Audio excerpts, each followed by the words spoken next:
Doctora María Fernanda Vinuesa, somos el grupo 4 y le vamos a presentar el tema de aborto. Aborto se define como la interrupción de la gestación antes de que el producto sea viable. Significa de que éste tenga la capacidad vital para sobrevivir fuera del útero materno.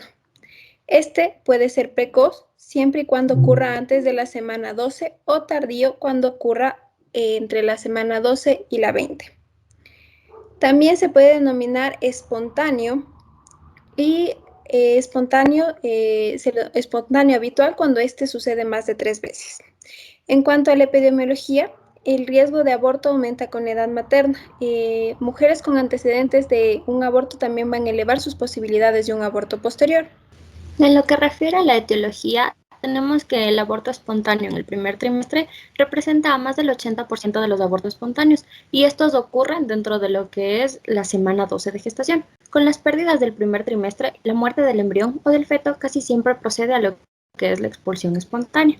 En lo que refiere al aborto espontáneo habitual, existen 3 causas que son ampliamente aceptadas, que son las anomalías cromosómicas parentales, el síndrome de anticuerpos antifosfolípidos y las anomalías estructurales del útero.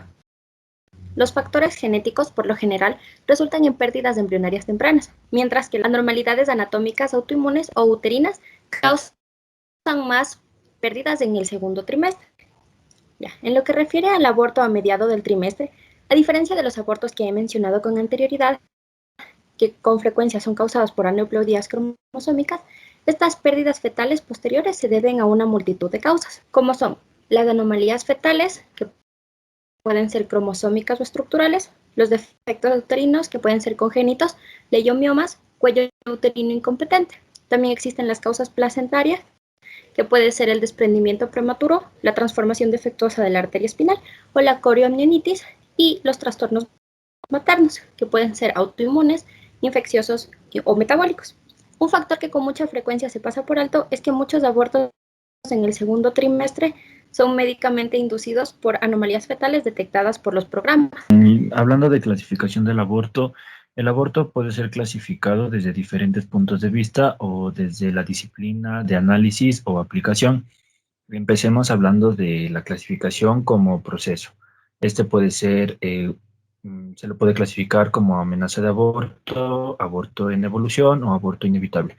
Amenaza en aborto corresponde a la primera etapa o primeros síntomas o signos de anormalidad de un embarazo. Por ejemplo, pérdida de sangre proveniente del interior del útero por desprendimiento del embrión recién implantado o por desprendimiento de la placenta. Otro signo es el dolor abdominal tipo contracción uterina. En general, en esta etapa el problema es reversible en la mayoría de los casos.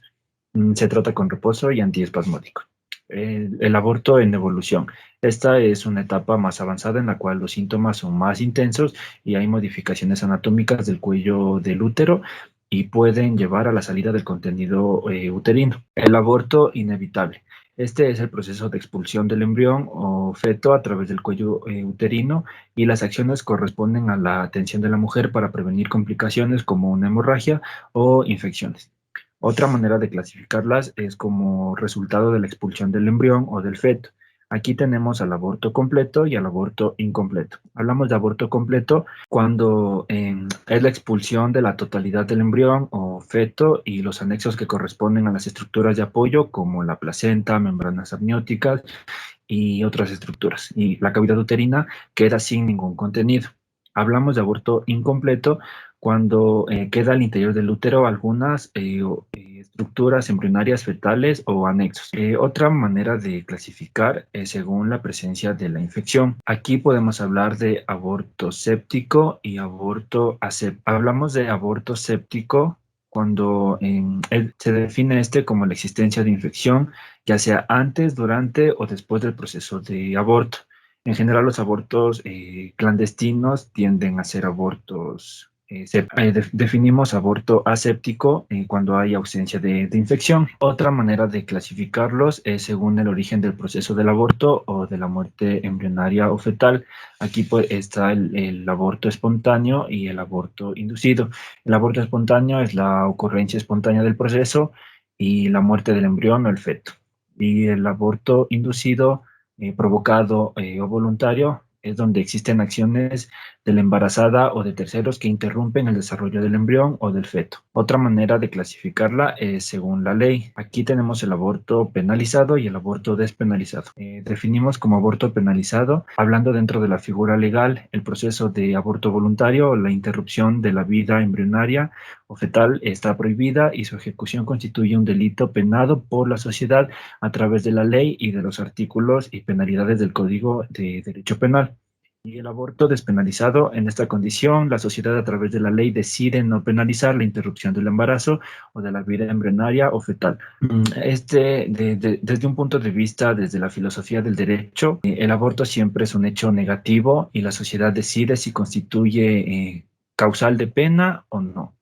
En las legislaciones acerca del aborto despenalizado existe desde las más limitadas por problemas de salud de la madre, en los cuales el no interrumpir el embarazo se pone en riesgo la vida de la madre, o por inviabilidad fetal o corta viabilidad neonatal, o después de producido el nacimiento, por daños genéticos, embriológicos o por causas sociales delictivas como la violación. Es lo que se entiende por causales limitadas de aborto despenalizado. En cuanto a lo que es la clínica, cuando hay presencia de aborto, los síntomas más frecuentes va a ser el sangrado vaginal y dolor en hipogastrio. Con ello vamos a tener signos y síntomas característicos, por ejemplo, cuando se habla de una amenaza de aborto, va a estar presente lo que es el sangrado vaginal. Aquí el dolor no va a ser tan característico, puede ser un dolor leve a nivel de lo que es en el hipogastrio. Y en cuanto a lo que es la exploración física, se puede observar lo que es el cervix cerrado. En cuanto a lo que es un aborto en curso, aquí va a ser el sangrado y el dolor van a ir aumentando a medida que pasa el tiempo. En cuanto a lo que es la exploración física, se va a observar lo que es un cervix dilatado con restos ovulares. En cuanto a lo que es el aborto incompleto se refiere a la expulsión parcial del producto de concepción. En cuanto a lo que es la exploración física, podemos observar lo que es un cervix, el orificio cervical abierto con tejido gestacional en la parte del cervix y en la parte también de lo que es de la vagina. En cuanto aquí también podemos diagnosticar mediante una ecografía en donde se puede observar el grosor de la línea media uterina mayor a 15 milímetros mediante lo que es una sonda vaginal. También dentro de lo que es el aborto diferido, se llama aborto diferido a la muerte intraútero del embrión o del feto cuando es menor a las 22 semanas de gestación. Y aquí se habla de una retención prolongada de tiempo del feto del embrión. Aquí a nivel de lo que es de la exploración física se puede observar lo que es un cervix cerrado y que generalmente va a estar de un tamaño pequeño al del normal, y aquí no existe sangrado activo. Dentro de lo que es la ecografía, nosotros podemos tener signos característicos como por ejemplo ausencia de la actividad cardíaca de un embrión con lo que es una longitud cefalocaudal mayor de 5 milímetros y también en mayor de 3.5 milímetros. Y aquí también va a estar la presencia de un saco gestacional con un diámetro medio mayor de 20 milímetros y sin evidencia de un polo embrionario ni saco vitelino, y a esto se le conoce como huevo huero. Ya también vamos a tener lo que es el aborto completo cuando es la expulsión completa del tejido embrionario, y aquí generalmente el dolor y el sangrado van a desaparecer una vez expulsado todo el tejido embrionario. A nivel de lo que es de la exploración física, voy a poder observar el cervix cerrado y el útero va a estar de tamaño normal, y también mediante una ecografía se puede ver el grosor de la línea mediuterina menor de los 15 milímetros. En cuanto a lo que es el aborto séptico, este está relacionado que va a tener la presencia de fiebre, leucocitosis, dolor y también en lo que es quiere decir signos característicos de un proceso inflamatorio. Y en cuanto a lo que es el aborto repetitivo, está relacionado con cuando tienen antecedentes de 2 o más abortos. Bueno, para el diagnóstico,